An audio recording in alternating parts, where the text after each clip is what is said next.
Hey guys, welcome to Asking Ashley. This is episode 8 of Asking Ashley.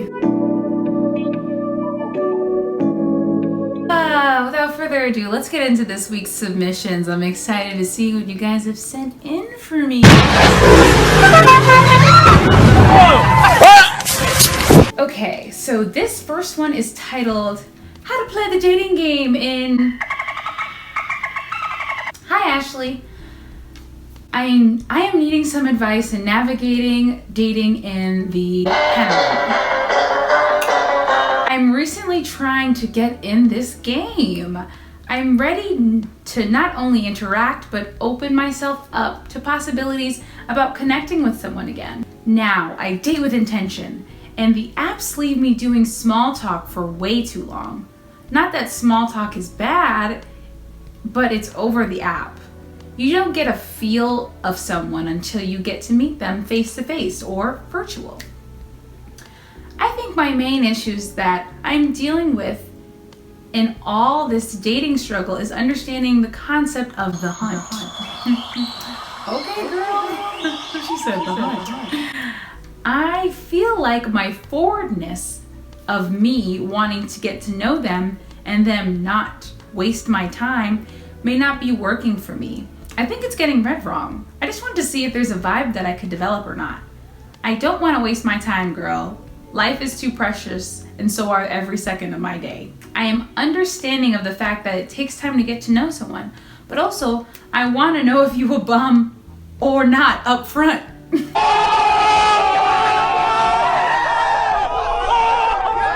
Haha. Am I just being hella impatient? Girl, read me for filth if needed. Asking for a friend. So to start off, you're forward. And there's nothing wrong with being forward, but forward can, and this is just my opinion, forward can be read as desperate a lot of the times. If you're meeting someone and the getting to know them process is a little more, hi. Who are you? What do you do for work?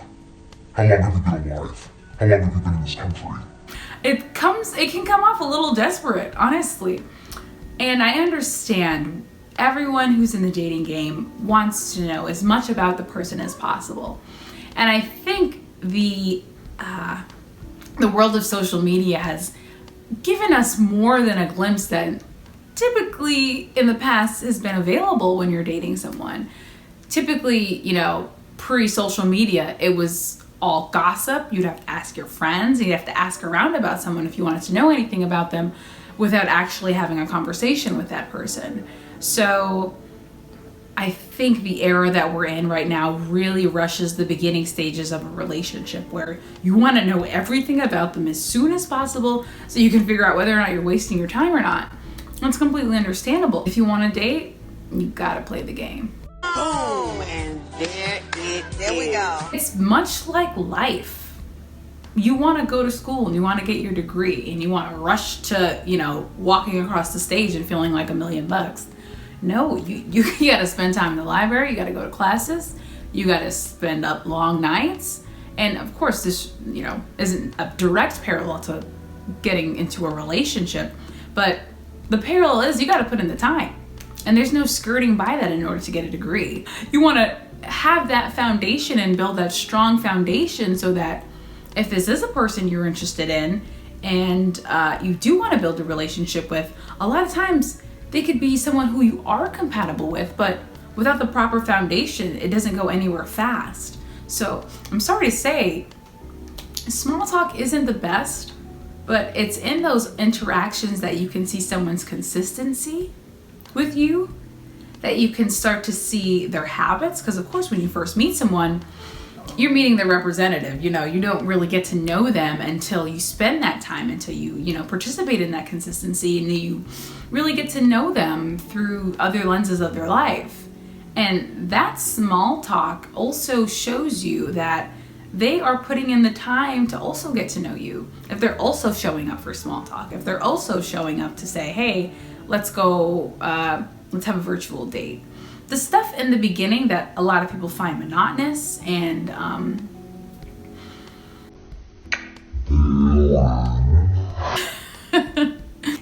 foundation of the relationship. Stop saying foundation. That's where you start to put your boundaries. That's where you start to say yes or no to certain things that, you know, to you might be small talk, but to them it might be, oh wow, so she really isn't interested in the arts at all, so I don't think we're compatible.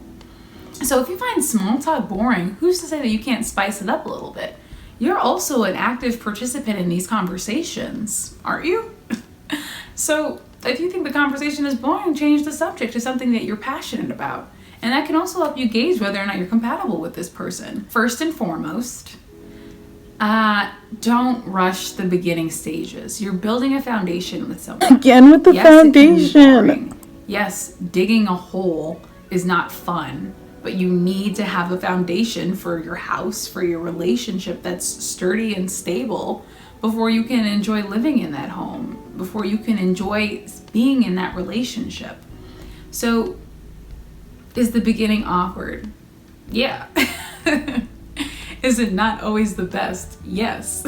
I completely agree. There are some portions of meeting someone that aren't exactly exciting, but you gotta play the game. To speak to your forwardness, I think it kind of speaks to my first point of view, just kind of rushing the experience. You want to rush to the end, but you gotta get to know people. It's not a quick process. And 3, you're also a participant in this dating experiment that you're taking a part in.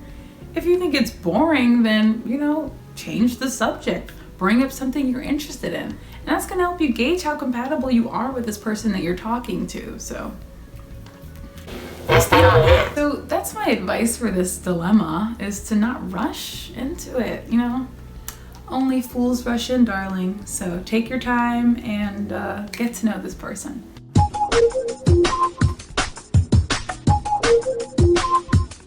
The subject is Ask Ashley. And the message reads, so I've been with this man for almost 4 years approaching. Do I continue to pressure him to take the next step in commitment, or let him just do his thing and wait 8 years for him to make a move? I think expressing my expectations is a good thing.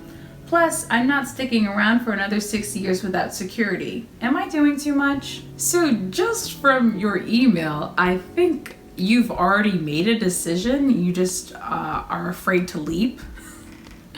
This is but a couple sentences long, but I can sense your exasperation with the current state of your relationship, that you're waiting for him to make a move. You're waiting for him to make a move, and you're 4 years in. I'm sorry to say, he's made his move. I don't know how else to say it. He's made his move. He's comfortable. That's his move, where he is right now. And again, I say this not knowing anything from his perspective, only sensing your exasperation from this email. He's made his move. If a man wants to pursue you, and if a man wants to have a relationship with you, he'll make it known, at least in my experience. Check out my video on setting boundaries in old relationships, but if this is a relationship that you want to keep going forward, you might have to start setting new boundaries in this old relationship of saying, this is what I want from a relationship. I know we've been dating for 4 years, but this is what I want. Do you want the things that I want, or are we actually not compatible anymore? And for a relationship this long, you may have just grown apart, grown comfortable, and changed who you were for when you first met. And that's natural. It's completely human. I'm not saying that that's wrong, but that happens. It happens, you know? I pray that you're not the same person you were 4 years ago. We all grow each and every day, and we only realize how much we've grown looking back at who we were. So if you guys have both changed and you don't think that you're compatible anymore, that's fine. However, to put the shoe on the other foot, how are you as a communicator? Have you let your partner know already that, hey, this is what I want out of a relationship? Do you agree? Because a lot of times we build these fantasies in our head, but we don't communicate them with the person that we're with. And that is Impossible. You know, that's a train going on a dead end track. In your second sentence, you ask, do I continue to pressure him to take the next step? If you're pressuring him,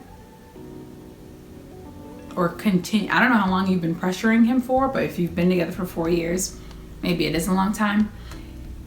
The thing is, if you pressure a man into a relationship, even if he does what you tell him to do, he'll resent you for it because he'll never see it as something that he wanted.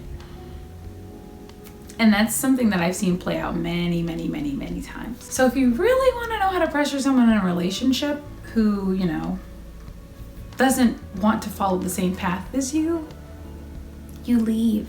Yes, yes, yes, yes, yes, yes, yes, yes. That's how you pressure them. You leave. If they really want to be with you, they will make it work. And if not, you're not compatible. And for your final question, am I doing too much? If you ask me, you're not doing enough because you're still there. I know that's right. Is that rude to say? But I don't think you're doing enough because you're still there. 1, new boundaries in an old relationship. If this is a relationship you want to keep, you got to set new boundaries and have a candid conversation with them about what your expectations are. I'm judging from your email, you're not very happy with the state of things as they are right now, so candid conversation needs to happen. 2, how are you as a communicator? Are you building fantasies in your head and having arguments by yourself, or are you talking to your partner about this and how you're feeling? If you're having this conversation with me and only me, then that's not going to help move your relationship forward.